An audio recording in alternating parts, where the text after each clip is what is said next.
ಇತ್ತೀಚಿನ ದಿನಗಳಲ್ಲಿ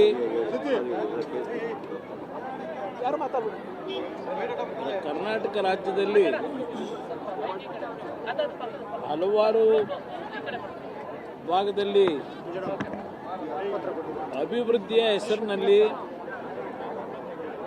ಭೂಸ್ವಾಧೀನ ಪ್ರಕ್ರಿಯೆಗಳನ್ನು ಮಾಡತಕ್ಕಂಥದ್ದನ್ನೇನು ಕಾಣ್ತಾ ಇದ್ದೇವೆ. ನಾನು ಸರ್ಕಾರಕ್ಕೆ ಹೇಳ್ತಕ್ಕಂಥದ್ದು,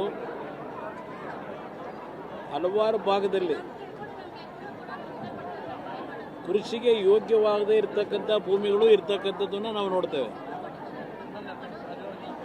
ಈ ಭೂಸ್ವಾಧೀನ ಪ್ರಕ್ರಿಯೆಗಳಲ್ಲಿ ರೈತರು ಉತ್ತಮವಾದಂಥ ರೀತಿಯ ಕೃಷಿಗ ವೃತ್ತಿಯನ್ನು ಮಾಡಿ ಆರ್ಥಿಕವಾಗಿ ನೆಮ್ಮದಿಯಿಂದ ಇರತಕ್ಕಂಥ ಕುಟುಂಬಗಳನ್ನು ಒಕ್ಕೂಡಿಸ್ತಕ್ಕಂಥದ್ದು ಈಗಿನ ಸರ್ಕಾರದಲ್ಲಿ ನಾವೇನು ಕಾಣ್ತಾ ಇದ್ದೇವೆ.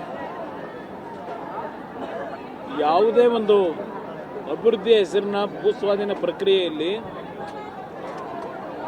ಜನತೆಯ ಮೇಲೆ ಒತ್ತಡ ಹಾಕಿ ಪೊಲೀಸ್ನ ಇಲಾಖೆಯವರನ್ನ ಅವರ ಮೇಲೆ ಭಯ ಹುಟ್ಟತಕ್ಕಂಥ ರೀತಿಯಲ್ಲಿ ದುರುಪಯೋಗಪಡಿಸಿ ಕಂದಾಯ ಇಲಾಖೆಯ ಅಧಿಕಾರಿಗಳು ಕಾನೂನು ಬಾಹಿರವಾಗಿ ಸ್ವೇಚ್ಛಾಚಾರವಾಗಿ ಇವತ್ತು ಹಲವಾರು ರೀತಿಯ ಅಕ್ರಮಗಳನ್ನು ಇಂಥ ಒಂದು ಭೂಸ್ವಾಧೀನ ಪ್ರಕ್ರಿಯೆಯಲ್ಲಿ ನಡೆಸ್ತಾ ಇರತಕ್ಕಂಥದ್ದು ಭಾಳ ಕಡೆ ನಡೆದಿದೆ. ಆ ಒಂದು ಭಾಗವಾಗಿ ಇವತ್ತು ಬೈರಮಂಗಲ ಮತ್ತು ಈ ಭಾಗದ 8 ಹಳ್ಳಿಗಳೇನಿದೆ, ನನ್ನ ಮೇಲೆ ಇವತ್ತು ನೇರವಾಗಿ ಆಪಾದನೆ ಮಾಡ್ತಾರೆ. ಇದೇ ಕಾಂಗ್ರೆಸ್ ಸರ್ಕಾರ. ನಾನು 2006ರಲ್ಲಿ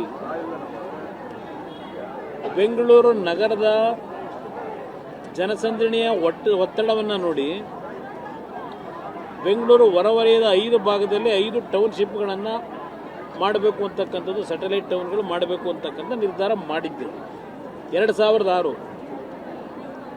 ಆ ಸಂದರ್ಭದಲ್ಲಿ ಬೆಂಗಳೂರು ನಗರದ ಮೂಲಭೂತ ಸೌಕರ್ಯಗಳಿಗೆ ಹಲವಾರು ರೀತಿಯ ತೀರ್ಮಾನಗಳನ್ನು ಕೊಟ್ಟಿದ್ದೇನೆ. ನಾನು ಪಬ್ಲಿಸಿಟಿ ತಗೊಳ್ಳಿಲ್ಲ ಅಷ್ಟೇ, ಜಾಹೀರಾತನ್ನ. ಇತ್ತೀಚಿನ ದಿನಗಳಲ್ಲಿ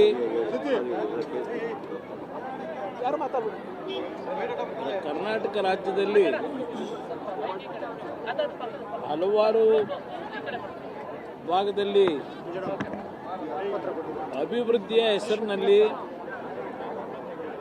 ಭೂಸ್ವಾಧೀನ ಪ್ರಕ್ರಿಯೆಗಳನ್ನು ಮಾಡತಕ್ಕಂಥದ್ದನ್ನೇನು ಕಾಣ್ತಾ ಇದ್ದೇವೆ. ನಾನು ಸರ್ಕಾರಕ್ಕೆ ಹೇಳ್ತಕ್ಕಂಥದ್ದು, ಹಲವಾರು ಭಾಗದಲ್ಲಿ